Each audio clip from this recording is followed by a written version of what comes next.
Joining us now is President and CEO of the Museum of Aviation, Jeff Brett, and Director of Engagement and Fund Development, Kate Zidek. Thanks for joining us here on Main Street Living.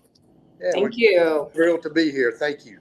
Jeff, I got to ask you, as a retired colonel in the United States Air Force, why is it so important to preserve historical aircraft like the museum does?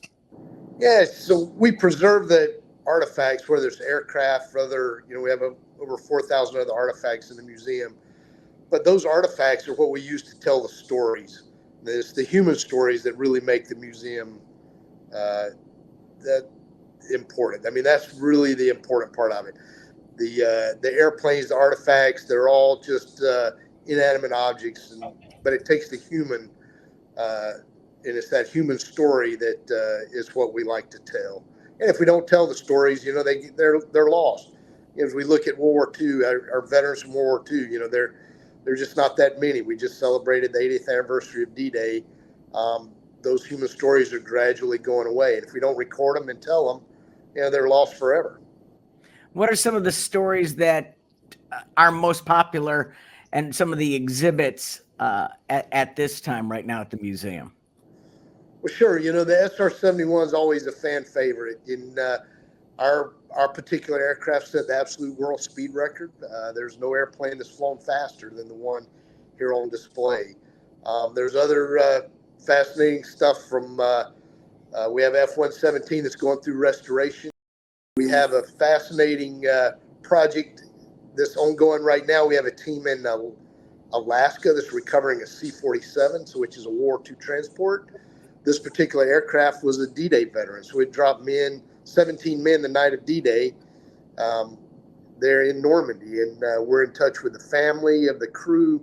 We know that 17 men jumped out of that airplane. We're in the process of trying to find who those 17 men were, tell their stories, and we're bringing the airplane back here to the Museum of Aviation to restore and eventually put on display, tell that story. One of the things that you don't think about when you go to a museum is the work in the back to restore these kind of planes, and these aviation miracles it's got to be painstakingly long and hard, and to do it historically accurate. Sure. Our B-17, which we took ownership of that's probably been 8 years ago now. We had a dedicated team of restoration. We have a handful of employees, but really it's largely a team of volunteers that spent the last 8 years restoring the B-17.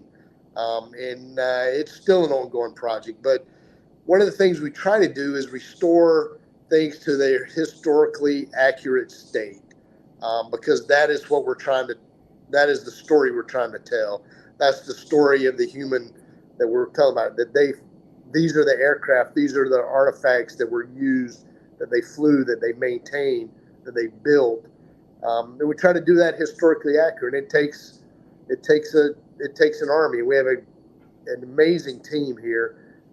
Like I said, whether it's employees or volunteers, to do that work. What would you like people to be aware when they come to the museum? Well, sometimes people don't think to stop here and it takes a friend to invite them to an event or a party or a concert to get them to our campus and really see the backdrop that our museum is, and see this incredible collection that Jeff just described. Or sometimes we run into people who went once as a kid but haven't been back since. So when they come to our campus, our venue, our collection of aircraft and artifacts tell the story. It's a very inspiring environment to be in.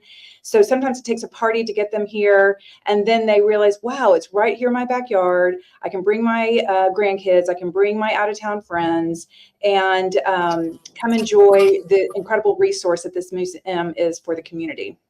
Now, one of the things that you do at the museum is you bring in field trips, young visitors. What are you trying to get across to the young visitors that come to the museum? Well, sure. Just like we talked about, it's really the inspire and educate piece of our heritage. We talked about the preserve piece, but the other two large parts of our purpose, if you will, or the inspire and educate. And there's the inspire piece to tell the story and inspire people to the understand and to give back those that have gone before us. Then the educate piece, we have a huge program, education programs, led by a great team that really developed the STEM side of education, the science, technology, engineering, math, as well as the other things. But every artifact you see, if you look at, think of it as at one point it was a STEM problem. It was a problem that somebody had to design and overcome. There were challenges. How do you make something go so fast? How do you develop that? Those all started out as those type projects. And just whether it's inspiring people or educating people, whether it's educating the youngsters or whether it's educating the older adults, is just what it means to serve, what it means to solve these problems, what it means to our community, what it means to our nation. Telling those stories, that's really what we would like to do. You know, Kate mentioned we have other programs, our Heritage Series and events. We have one coming up in August. It's remembering Berlin and the Cold War, and just using these type of events, whether it's to inspire or educate. That's our goal: inspire and educate for lifelong learners, not just our young kids.